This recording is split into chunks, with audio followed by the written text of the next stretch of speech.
It's me, Godzilla Gamer 477, and today I'm gonna be reacting to what is canon in the Jurassic Park franchise. This was of course made by Clayton Fury, very awesome dinosaur YouTuber. I'll definitely recommend to go and subscribe to him if you want to see more Jurassic news, and of course go subscribe to his second channel because on his second channel he does kaiju content. So yeah, let's get into this.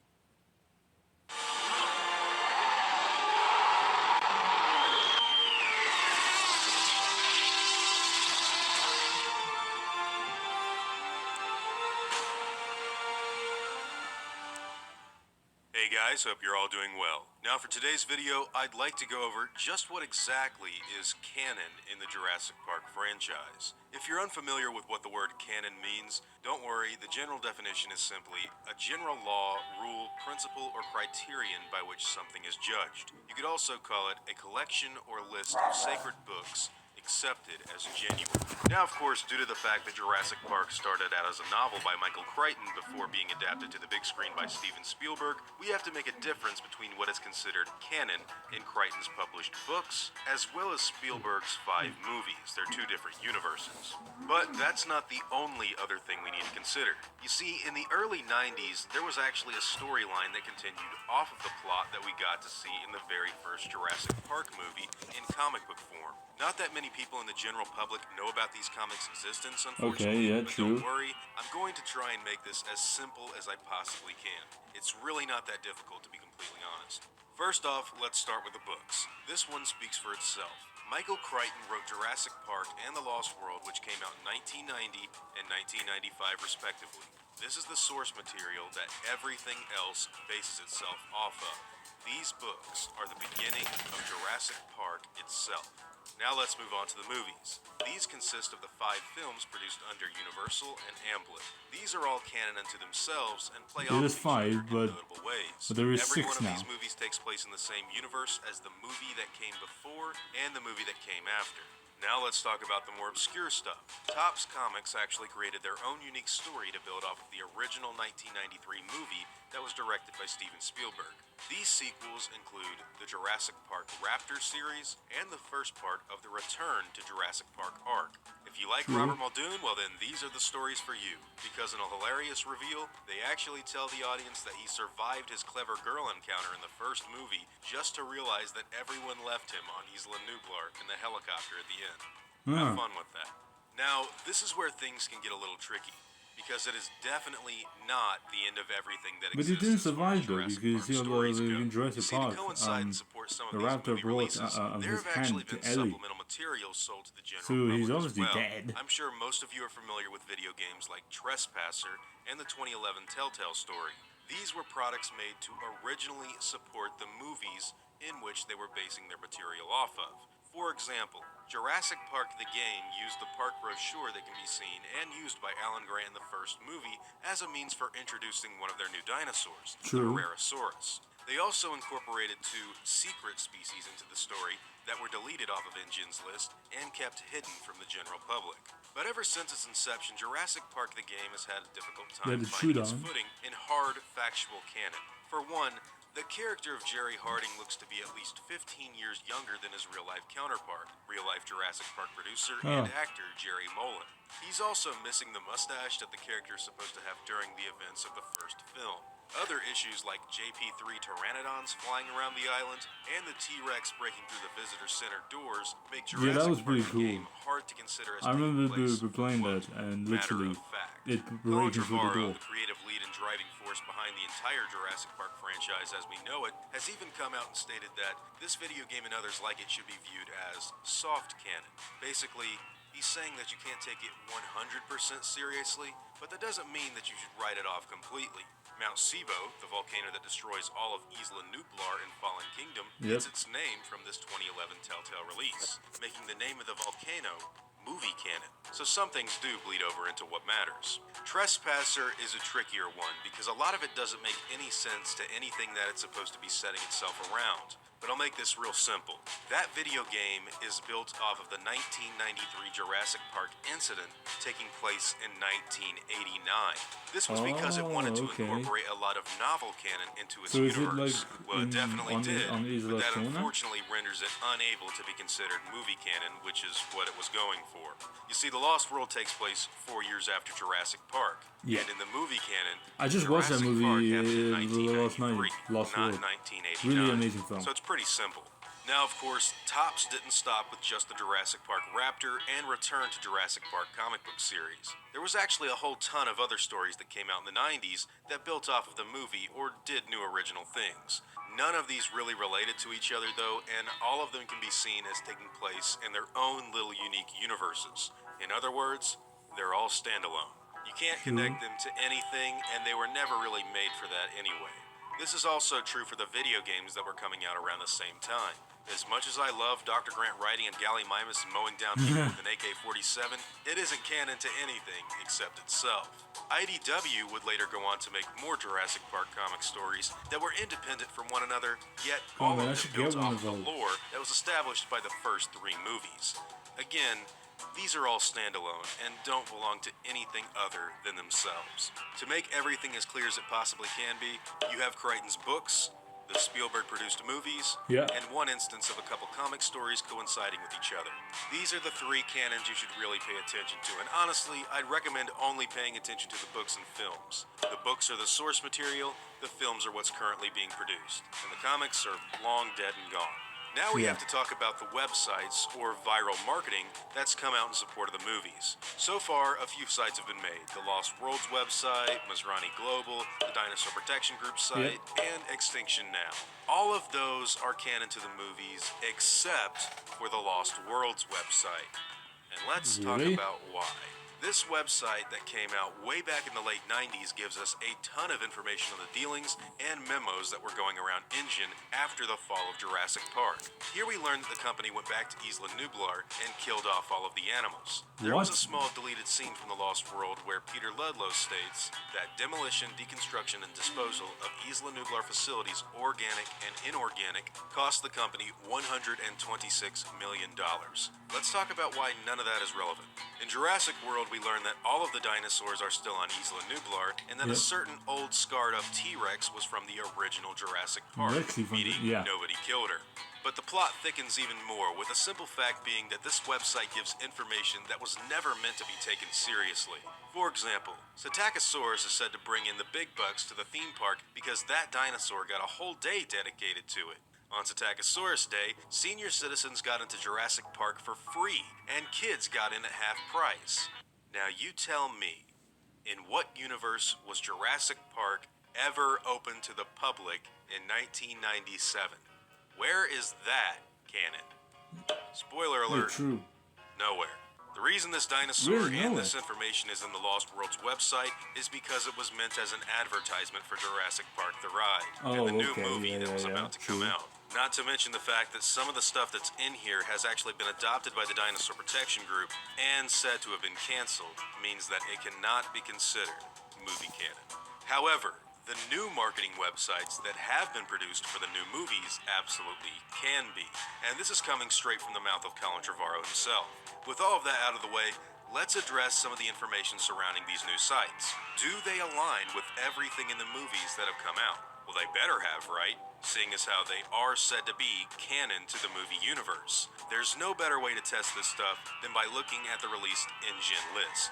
Here we can see all of the dinosaurs that were planned to be shown off in Jurassic Park. So let's try something from JP3. When they're talking about what creature attacked their airplane, Dr. Grant asks Billy what he thinks could possibly have been the culprit. Billy thinks it could have been a Suchomimus or a Baryonyx. This is before he's told that the real dino was Spinosaurus aegypticus. Billy tells Alan that this is odd because he doesn't remember that particular creature being on InGen's list, which Grant agrees that it is odd because it wasn't on the list. So if Spinosaurus is on InGen's list, that's a flub.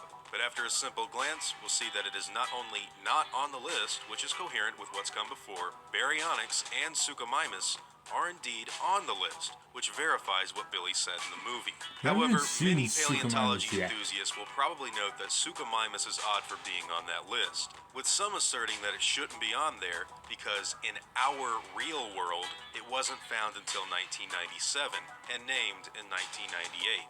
This is not an argument. When Billy Brennan says the name Suchomimus in Jurassic Park 3 as being something that could have attacked them on Isla Sorna, that means the movie canon has Suchomimus on InGen's list. The film supports this by Billy being surprised it's Spinosaurus, because that dinosaur isn't on the list. That's it, case closed. Furthermore, you absolutely cannot force our real-world paleontology findings on Jurassic Park. Why? Because from the very beginning, Jurassic Park has set its reality apart from our own. In the movie canon, Alan Grant, a well-respected paleontologist, says that Tyrannosaurus Rex vision is based on movement, and that the animal will lose you if you don't move. They show this happen in the film itself. In that film's world, this is a tested and proven paleontological theory. In the novel, the reason this happens is because of the frog DNA that's inside of the T-Rex. But we're not talking about the novels, are we? Alan Grant had this theory before ever going to the island. Never mind the fact that another paleontologist, Robert Burke, cites an animal to be a Compsognathus triassicus, which is an amalgam of what we have in our real world, Compsognathus longips and Procompsognathus triassicus. He also says this was found by Frost in Bavaria in 1913. In our real world, that would mean this was a Procompsognathus. But again, this is Jurassic Park, a universe that has held itself separate to what we have in reality ever since our introduction to Grant's Rex theory at the JP1 dig site. Forcing a collection of films to adhere to our reality, I was very happy despite the fact see that they set Alan themselves Grant up as back in being Jurassic unique World Dominion. and separate from ideas that we share in paleontology, does not hold water. Suchomimus was on InGen's list as stated by Billy in JP3, and Spinosaurus was not. This checks out. But what about the dinosaurs in all of the other movies? What about the misspelled Corinthosaurus that's shown up for a split second on a dinosaur sheet by the InGen hunters in the Lost World? Oh, I didn't even see it's that. on the list, but it's also listed as being inactive, meaning they hadn't cloned one yet.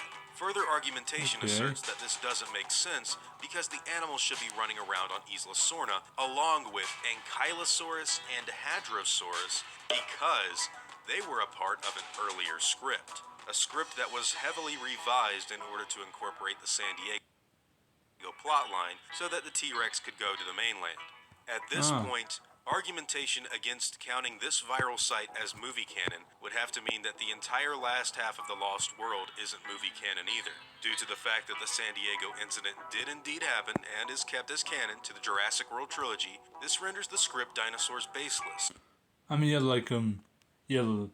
I mean, we did get like some new clips on the Lost World of a tech scene. Like with Buck. Like my good friend Shadows did a video of some more tapes, and he also did he also showing us here like a little video of a man. Of a man recording Buck the T-Rex attacking that house with the owner inside. It would be different if we actually saw Corinthosaurus running around in the Lost World, but the simple fact is that we don't. Furthermore, Ankylosaurus was deleted from the script early on, and the Hadrosaurus argument is solely reliant on a piece of concept art that was used for the second movie that never made it to the big screen. By this logic, anything that goes on during production of a movie can be canon. What about Poe Dameron dying in the early script for The Force Awakens? Is that canon? What about Rambo shooting himself at the end of First Blood? They filmed that. Is that canon? What about the concept of the 1987 movie Predator being intended early on as a sequel to the Rocky movies? Is that canon? No. No? And you know the reason nobody takes any of that stuff seriously? Because that doesn't make any sense. Because further information has come out that debunks all of that. Picking and choosing what factually happened off of older material that doesn't gel well with even itself goes against the very definition of what canon means. Remember, it's a general law, rule, principle, or criterion by which something is judged. It's a collection or list of sacred books accepted as genuine. Due to True, the true, fact that yeah. the Lost World exists as it does today, and the fact that the newer films and websites have designed themselves to adhere to that movie, There we means go. that they are doing just Yeah, that. like that. That's our sacred That's book. a little text Jurassic scene Park, The from Lost Buck. World, Jurassic Park 3. Older scripts that got rewritten and thrown out can't be considered canon. There's all kinds of other stuff in the new marketing material that helps support the films as well, like 2 surveys taken on Isla Nublar and Isla Sorna in 1993 that reveals what dinosaurs were active or living on both of the islands at that given time. Just before the Jurassic Park movie took place, this says there were 3 velociraptors being held on Isla Nublar. Is this reflected in the film? Let's ask Robert Muldoon. We bred 8 originally, but when she came in, she took over the pride and killed all the 2 of the others.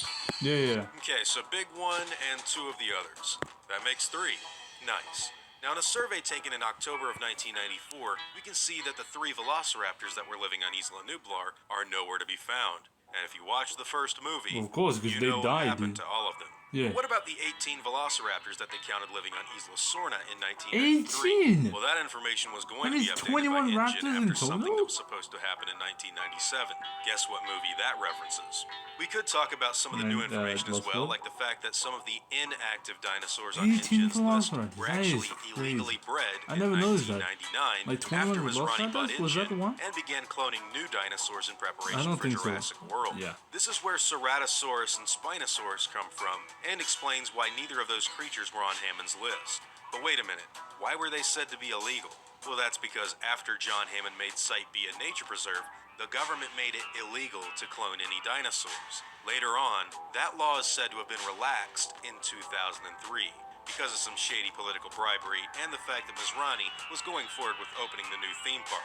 But due to the fact that they were cloned in 1999, while the law was still in practice, that makes them illegal species.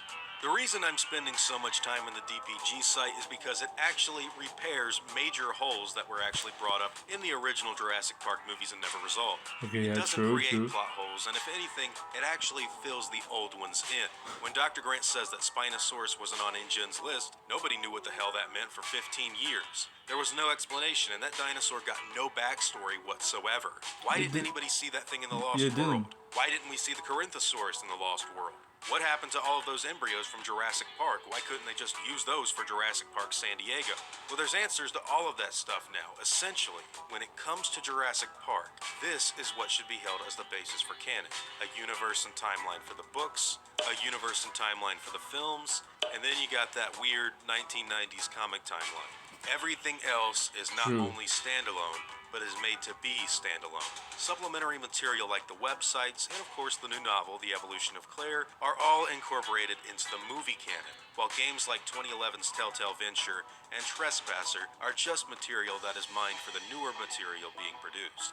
That's pretty much everything there is to know about the canon of the Jurassic Park franchise. Anyways, guys, I hope you all enjoyed this lengthy video, and I hope this helped clear up Okay. any questions you may have had about the events of these movies. I Out of enjoyed it. curiosity, I'd like to know how you guys rank the canons of Jurassic Park. Which do you personally prefer? The book canon, the movie canon, or even that little comic book arc? I'd Also, say the movie what do you canon. think about games like Trespasser and Jurassic Park the game? Would you like someone to try and come along with hopes of incorporating a lot of that stuff into the film lore? However daunting that sounds. Anyways, I'd love to hear all of your thoughts and opinions in the comments down below. Now, before I go, I want to thank my game wardens, as well as all of my InGen executives. I'd also like to thank all of my park workers and InGen hunters as well. Words can't really express how awesome it is to have you guys tell me how much you enjoy the stuff I do, and I seriously am extremely thankful for everything that you guys do to help. Honestly, it means the world to me. Now, I'd like to thank you all for watching this video, and hope that you all enjoy today's content. If you feel like I deserve it, I'd appreciate the like, and hope that you'll consider subscribing if you are interested in hearing from me again. I'll see you all in the next video, guys. And as always, take it easy. Okay, and that's where we're going to end it. Now I actually really enjoyed this video of the canon and non-canon. Yeah, but I really do hope you like in the future of Jurassic, like they'll add some new dinosaurs in there. There is one dinosaur that I want to see in the future, which is the Carcharodontosaurus, and I would also like to see for some herbivores being like the Pachyrhinosaurus, the Dracorex. Well, actually, no, Dracorex was in the Lost World. But I'd like to see maybe like a Malbertosaurus, some new sauropods as well, some more different raptors. You know, like different cousins of Allosaurus. But yeah, that's really all I want to see in the future of the Jurassic franchise. Anyways, yeah, thank you guys so much for watching. Don't forget to go like and subscribe. Don't forget to go like and subscribe at Clayton. Anyways, yeah. Oh yeah, and don't forget to go and subscribe to his other channel. Anyways, yeah, but thank you guys so much for watching, and I'll see you guys in the next one. Bye bye.